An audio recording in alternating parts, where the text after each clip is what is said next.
It's 2025. I'm back. I'm Mr. R, and this is the Rondinelli Project. First thing I want to do is thank everybody that subscribed to my channel or just stopped by to take a look in 2024. Thank you. Hit that subscribe button, buckle up, and let's set the stage for an unforgettable year. Let's talk ice fishing for trout. Normally, I fish for trout on small streams as well as bigger creeks, like Oil Creek, during open water conditions. But during winter, it's a blast to catch trout through the ice. This was an exceptional day on the water. Ice fishing for trout can be frustrating. You can wait a long time between hits, but for whatever reason, they were close to the surface of the ice, just underneath the ice. And when I got the first hit, the school moved in and they were everywhere. And that doesn't happen very often. I was using a teardrop jig tipped with a mealworm. Now, in the extended season of trout fishing, on this body of water, you're only allowed to keep 3. It was just fun to catch them like this, and I wanted to document it. These are brook trout. You can watch here, this one comes up, takes it. You can see by the orange, black, and white fin, it's a brookie. That one got away. I didn't care. It was just neat to experience this.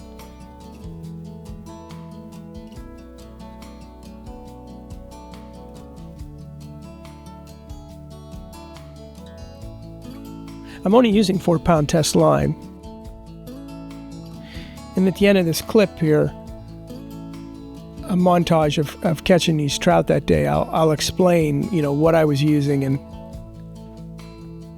I like to keep things real simple when I ice fish.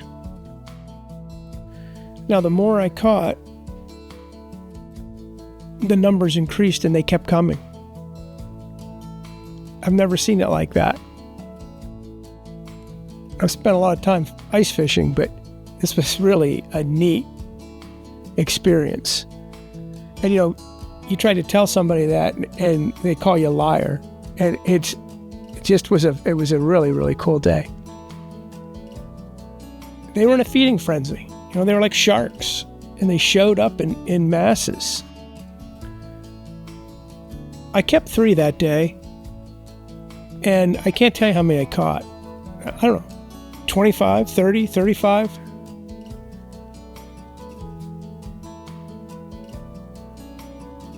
It was really cool.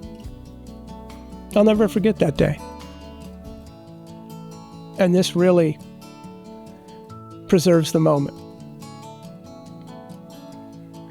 This guy, you need to go back. You don't want to keep a trout out of the water too long. Back you go.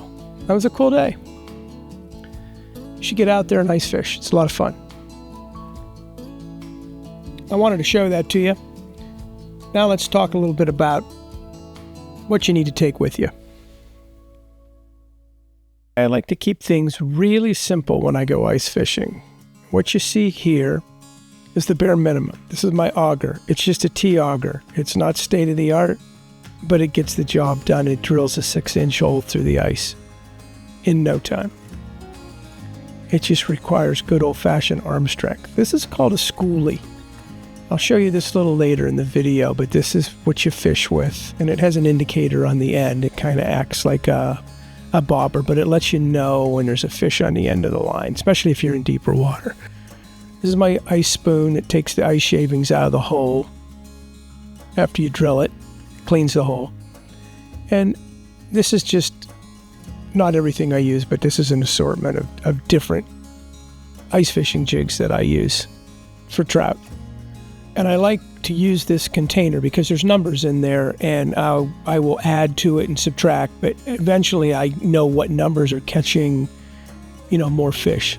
But, if the weather's nice, this is all you have to take out with you, but there are times when you do need an ice house.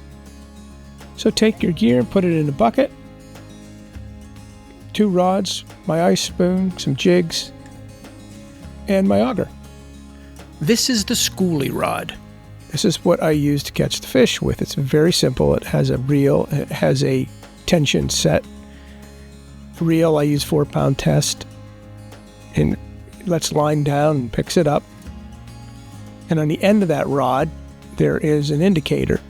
And when a fish picks up your bait, that indicator will move down. It's really a neat device. It's simple. Now, there's some really good rods out there now. I mean, actual little short fishing rods with reels on them. And, you know, they're expensive and they're nice to have, but you don't need them. I use 2 schoolies when I'm in the ice house or sitting on the ice. I didn't film the ice house. You just saw my ice house from the inside, which it's just a homemade one. Now, this is what I use when I'm ice fishing. These are different types of jigs and teardrop jigs that I tip with a maggot or a mealworm. They come in all assorted colors. This isn't the only thing I use, but this gives you a really good idea, some examples of the different type of tiny jigs that I tie on. And some of them are more like flies, hatches, beetles, bugs, but they're very effective for trout, very effective. And these are some of the type of jigs that you saw me catching the trout on in the short montage video. And remember, be safe. Make sure you always have a minimum of 4 inches of ice or more before you venture out. There's ice fishing. If you get a chance, get out there and do it. Be safe. Make sure the ice is thick enough. Don't take any unnecessary chances. But trout fishing is a lot of fun, especially through the ice. It doesn't matter whether you're fishing for crappies, walleye, bluegill, whatever's biting. Give it a try. It's a lot of fun. It's a good way to spend some time on the water in a completely different way. And it's really cool to see what comes up through the hole that you drilled in the ice. So, till next time, I'm Mr. R. This is the Rondinelli Project, and we gone.